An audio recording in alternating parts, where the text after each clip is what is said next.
sigue lamentablemente pasando lo mismo todos los inviernos, ¿no? Una situación con las cuestiones de gas que la gente muchas veces no puede comprender, no entiende, no toma conciencia al momento de usar estufas, calefactores y los espacios, la ventilación.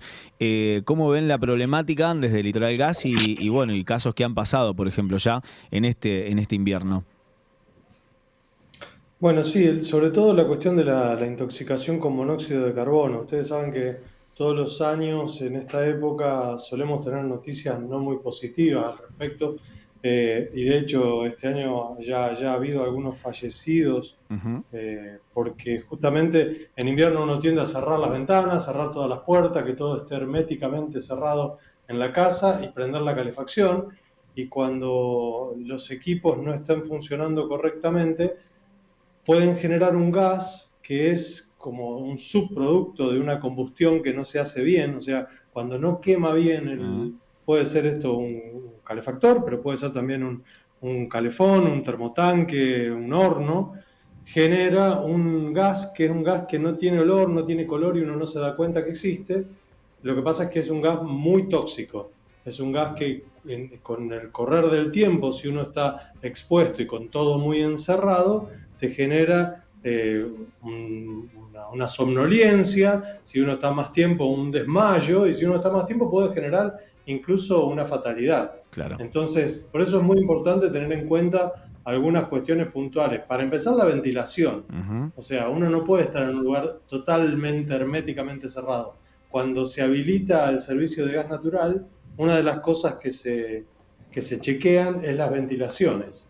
O sea, cuánto están limpias, bien en el lugar, a la altura en la que tienen que estar y tienen las dimensiones que tienen que tener, las rejillas de ventilación que son obligatorias y que no pueden estar tapadas, ni pueden, una vez dice, bueno, hago una reforma en el frente de casa, las tapo porque quedan feos, y eso está totalmente, no solamente es antirreglamentario, sino que justamente genera un riesgo para la Mm. familia que vive en esa casa. Tal cual. Entonces, la ventilación es fundamental.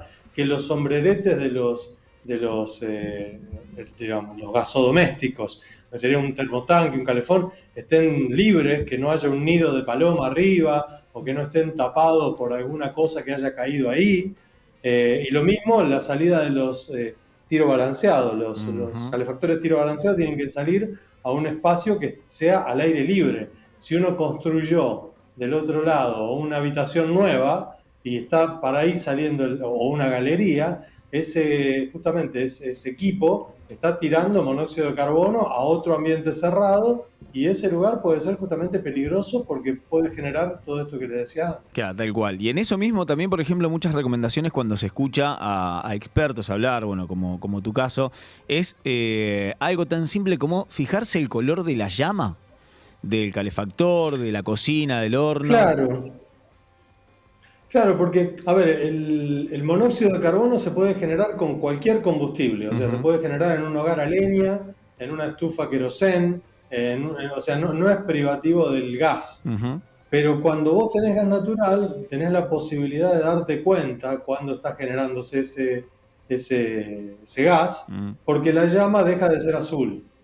O sea, cuando, por ejemplo, sobre la hornalla de la cocina se te cae café con leche a la mañana, cuando vos la volvés a prender te das cuenta que sale de otro color, Ujú. porque el quemador, la hornalla quedó sucia, entonces está quemando otra cosa. Bueno, cuando eso se da, en la cocina uno la usa 10 minutos para calentar algo y listo, pero cuando eso está en un calefactor, en un termotanque, en un calefón, que está continuamente encendido, si esa llama es de otro color, está quemando y está generando monóxido continuamente. Entonces, y esto se da porque justamente los quemadores están sucios, porque durante el verano que uno no los usó, se metió pelo del perro, del gato que uno tenga en Claro. la casa, Sí. pelusa, tierra, cualquier cuestión que hace que ese quemador deje de estar quemando bien Ujú. y generando este tipo de gas. Entonces, una cosa muy importante, si uno ve que la estufa, la cocina, el horno, lo que fuese, está generando una llama de otro color, tiene que llamar a un gasista matriculado para chequear que eso esté quemando bien. Bien. Y otra cosa que también puede servir para darnos cuenta es que en las paredes, alrededor del equipo del que se trate, sea, puede ser el calefón, puede ser un calefactor, se genera como una mancha, una aureola, Ujú. un tiznado marrón, negro. Bueno, si se genera eso, quiere decir también que está quemando mal ese equipo. Entonces, no es normal, no tenemos que convivir con una pared que está tiznándose, con una llama de un artefacto que es anaranjada, amarilla. No, tiene que ser estable la llama, no tiene que moverse, prenderse, apagarse, porque a veces si digamos, el gas tiene la característica de ser ininterrumpible, o sea, no, a diferencia no sé, de la electricidad, por ejemplo, Ujú. el gas no es que se va y vuelve, no Claro. puede pasar eso, porque justamente sería una condición de inseguridad. Imagínate si vos tenés algo encendido, se va y vuelve otra vez, esa llama no vuelve sola Tal cual. y podés llenar una habitación de gas. Ujú. Y ahí el peligro es otro, no es de intoxicación, sino de explosión. Bien. Entonces, el gas cuando se va, para volver si por algún motivo técnico o porque uno no pagó su factura, le cortaron el gas, para volver a tener gas requiere una inspección Claro. para chequear que los artefactos estén bien, que estén bien colocados, que las ventilaciones estén bien. Entonces, es importante digamos, si hay alguna situación que irregular fuera de este tipo, de estos parámetros, insisto, la llama azul, las paredes que no estén tiznadas, las ventilaciones estén bien como tienen que estar, si algo de esto no es así, chequear con un gasista matriculado que venga y revise todo y nos quedamos tranquilos, porque el gas, digamos, digamos, genera un montón de calidad de vida, porque te genera a un costo razonable un confort en una casa que es muy bueno, pero tenés que tratarlo con seriedad, con profesionalismo, porque si no es un combustible de alguna manera, y así como uno lleva el auto cada 10.000 kilómetros a hacerle un service para asegurar que todo esté bien, bueno, en este caso es un combustible que entra a la pared, al piso de tu casa, donde está tu familia, y para quedarte tranquilo es importante saber que todo está bien. Bien. Andrés, mencionabas algunas cuestiones visibles como para tener en cuenta y hacer esa consulta a un profesional, pero ¿hay alguna forma de detectar, de percibir ese monóxido que, como decías, es imperceptible hasta que tiene un efecto nocivo en las personas? ¿Hay una forma de detectarlo? ¿Hay aparatología que pueda indicar si un ambiente tiene una carga de monóxido? Bueno, de hecho sí, hay detectores de monóxido, que son unos aparatitos que se pueden instalar y que justamente lo que hacen es eso, digamos, cuando hay una concentración de monóxido por encima de lo tolerable, generan algún tipo de alarma. Estos existen, están disponibles, se pueden comprar, uno los puede comprar incluso por internet. Hay de distintas calidades, de distintos tipos, ahí no soy quizá un especialista técnico en Sí, ¿en detectores cuál? como para Claro. recomendar algo. Sí. Pero existen, digamos, existen y también incluso un gasista matriculado lo puede recomendar. En el caso, de hecho, los técnicos nuestros, cuando van a hacer una inspección o la gente de mantenimiento de redes, tienen esos equipos que justamente sirven para detectar cualquier anomalía respecto del monóxido. Pero insisto con esto, a veces es más simple de lo que parece, con mirar el color de la llama, con mirar la pared donde está el equipo, a veces ya es un buen indicador para darte cuenta de que algo no está funcionando bien y bueno, si uno tiene dudas, por eso digo, chequear. Obviamente se puede comprar el equipo también, pero si uno no quiere gastar, esto ya es una buena forma de darse cuenta.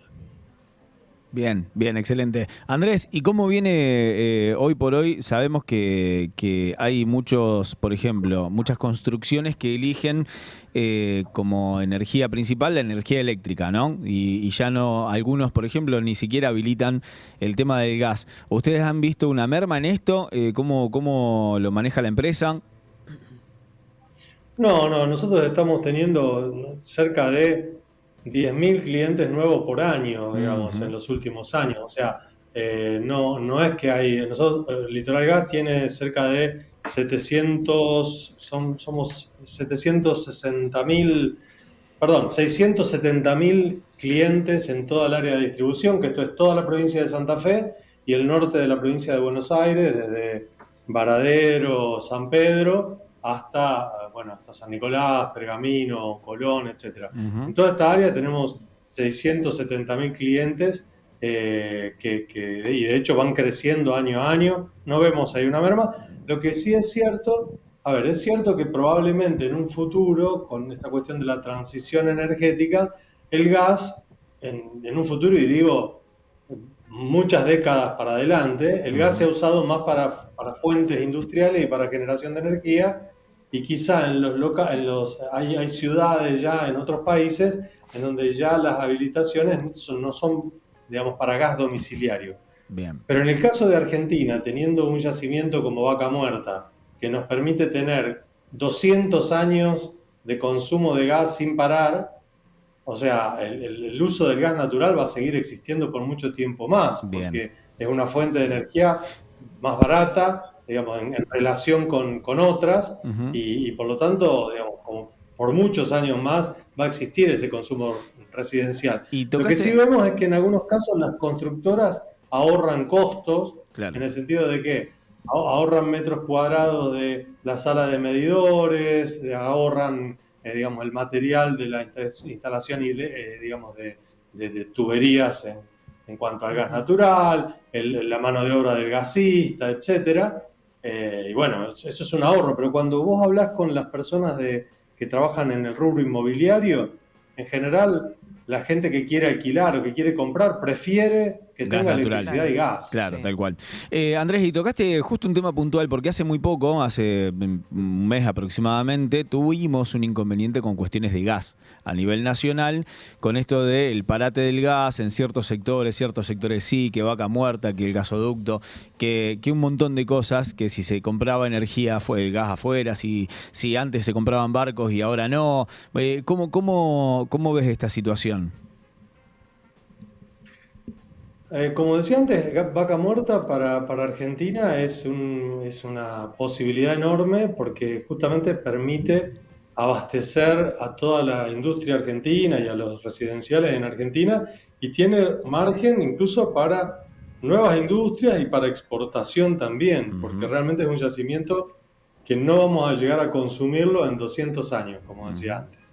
El punto es que para eso se requiere inversiones, o sea, porque el gas está, pero está adentro de una roca, en el poro de una roca a 2.000 metros de profundidad, en Neuquén, en la zona del sur de Mendoza, etcétera, y para sacarlo de ahí se requiere inversión.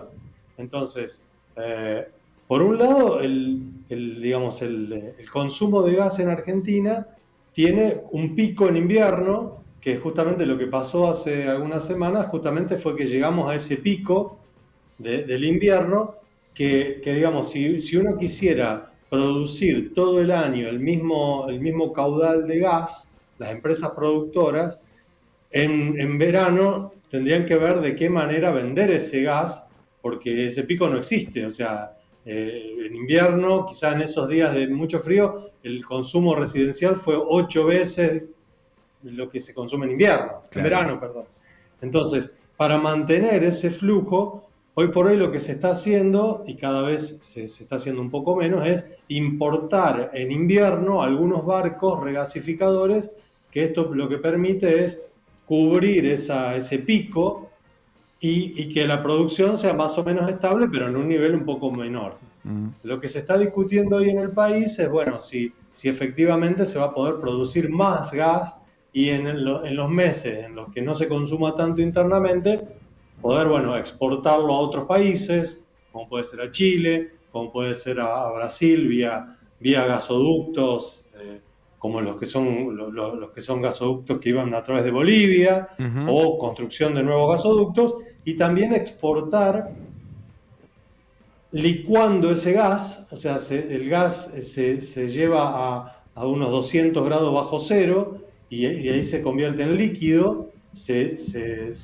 mete en unos tanques, en unos barcos, y ese gas se exporta, así como lo importamos en el invierno. Bueno, tener una planta que permita exportar este gas para que en el verano, cuando justamente es invierno en el hemisferio norte, poder en el verano aprovechar ese gas que se sigue produciendo para exportación. Esto implica inversiones muy grandes Ujú. en puertos, en barcos, en plantas digamos, licuefactoras. O sea, son inversiones muy grandes y que requieren muchos años. A veces generar una estructura de este tipo lleva 5, 6, a veces 10 años. Entonces se requiere una cierta previsibilidad en cuanto a la macroeconomía del país, a la seguridad digamos, jurídica, etcétera. Que bueno, entendemos que Argentina está normalizando algunas cuestiones, pero bueno, en algunos casos justamente estas inversiones todavía están en algunos casos proyectadas, anunciadas, pero bueno, van a requerir cierto tiempo para que se concreten. Bien. Andrés, ustedes desde Litoral Gas hacen las habilitaciones, ¿verdad? En obras nuevas. Sí. Claro. ¿Y cómo viene ese tema con la responsabilidad de las empresas constructoras, por ejemplo, que recién decías que los clientes prefieren el gas natural antes que solamente todo electricidad? Digo, ¿cómo viene el tema de habilitaciones en general? Bueno, el tema de habilitaciones, como les decía antes, las habilitaciones son un requerimiento normativo, o sea, nosotros, no sé, otros servicios, no sé, el agua corriente, la electricidad, te deja el servicio en la puerta de tu casa y después para adentro es un problema tuyo, digamos, o sea, Claro. vos ves cómo hacer para... En el caso del gas, se requiere una inspección interna y por lo tanto... Esto es una normativa que no es insoslayable y de hecho todas las distribuidoras del país requieren tener, digamos, el ente regulador del gas, que es el ente nacional que justamente regula y audita nuestra actividad, exige que esto sea así. Hoy por hoy las inspecciones, o sea, nosotros tenemos cerca de, a ver, tenía un número acá para mostrarles, tenemos más de... A ver, déjame ver el número exacto. Sí, por favor, me parece importante remarcarlo. Más que nada nosotros tenemos hoy... Sí, de hecho, nosotros tenemos, iba a decirte, en promedio cada mes se hacen 5.240 trámites, unos 260 trámites por día. Claro. Esto implica que no es que son 260 habilitaciones por día, sino que la habilitación tiene algunas idas y vueltas. O sea, el gasista matriculado tiene que presentar el plano de la construcción o del edificio. Ese plano tiene que ser revisado para ver si los diámetros de los caños son los correctos, los materiales son los correctos, la forma en la que está diseñada la instalación es la correcta. Ese plano se aprueba y después de eso el gasista pide una inspección ocular, que es la inspección en la que se ve que los caños sean del material que corresponde, estén soldados correctamente, que es cuando tienen los caños abiertos, digamos, en la pared, que la ocular se llama porque el inspector va y ve físicamente claro. cómo están soldados los caños. Ustedes saben que hay distintos materiales, uno no puede soldar un caño metálico con un caño plástico. de plástico. Claro. Incluso los de plásticos son distintos, hay varios materiales diferentes, de marcas diferentes, que no se pueden soldar entre ellas, porque si no, no suelda bien. Entonces, lo que se ve en esas inspecciones oculares es eso. Y después viene la inspección final. Cuando está todo ya terminado, la obra terminada, se hace la inspección final, en donde se ven las ventilaciones, cómo están colocados los artefactos, etcétera, y ahí se habilita esa ¿Cuánto puede llegar a demorar, por ejemplo, el trámite completo, desde el inicio hasta el final, hasta que se dé la habilitación final? Bueno, depende mucho de cuánto digamos, plazo haya entre una inspección y la otra, o sea, el tiempo que se tarde en hacer la obra. Por ejemplo, yo presento el plano, me lo aprueban, bueno, yo la obra la tengo ya empezada, la hago rápido, es chica o es grande la instalación, depende mucho de eso, y también a veces depende mucho de cómo se hacen las presentaciones. Muchas veces, y de hecho estamos trabajando mucho con los gasistas para capacitarlos en el uso. Hoy por hoy todo se hace por internet, no hace falta, por ejemplo, que un gasista de La Emilia se vaya hasta la oficina de San Nicolás o de Ramallo, se vaya a la oficina, no hace falta. Hoy por hoy presenta todo a través de la página web, hay una oficina virtual para los matriculados específicamente, claro, para los gasistas, en donde presentan ahí los planos, se los corrigen y se le devuelve, si es que hay alguna observación, se le indica también por internet, digamos, a través de ese portal, y cuando están los planos definitivos en papel, recién se presentan en la inspección final, porque eso requieren ser firmados por el gasista y por el dueño de casa, y eso recién se presenta cuando se hace la inspección final. Okay. En el lugar de, o sea, el gasista nunca tiene necesidad de llegar a la oficina, porque sabemos que hay gasistas por todos lados, hay muchas localidades, y no todos tienen una oficina tan cerca. Y se complica, claramente. Andrés, claro. y la última, y agradecemos obviamente, por supuesto, tu tiempo, el tomarte el tiempo para esta charla. Fundamental, bueno, recalcar esto, ¿no? Los cuidados al momento de la instalación, que lo tiene que hacer un gasista matriculado, tener el cuidado, por supuesto, en casa, más allá de que una vez que ya se habilitó la obra, o que vos, no sé, vivís en tu casa hace 30 años, podés hacer un chequeo sin ningún tipo de problema en cualquier momento, puede ser comprando el aparato, o que vaya un gasista matriculado a medir el monóxido de carbono. Y la última para despedirte, en realidad, y tiene que ver obviamente, por supuesto, también con algo que a veces a los usuarios deja ahí como con cierto temor, duda o consulta, es: ¿se vendrán en adelante algún tipo de actualización en la tarifa?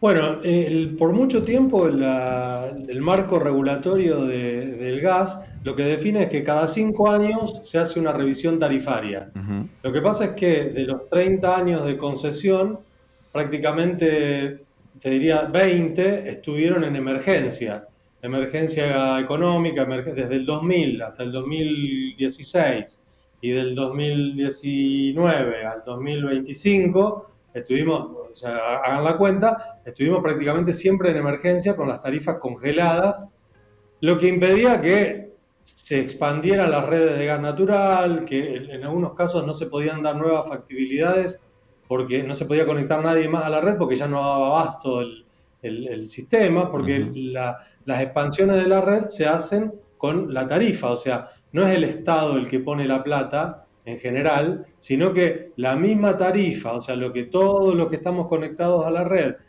pagamos, tiene una parte minúscula que es la que se dedica a seguir expandiendo las redes, aparte de toda la cuestión del mantenimiento, etcétera, que eso sí o sí se tiene que hacer. Sí. Lo que se hizo en mayo de este año fue volver a poner en vigencia plenamente el marco regulatorio. ¿Y esto qué implica?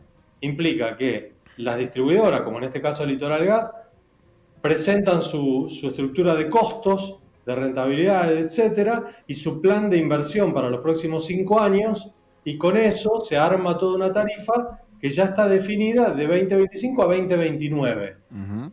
Y que en este caso, bueno, esa tarifa, digamos, tiene un coeficiente que son 30 cuotas de un 0,6% del costo, digamos, de lo que sería el costo fijo del gas, que está como costo fijo, que se va pagando en esas 30 y pico de cuotas, 31 cuotas, de acá para adelante.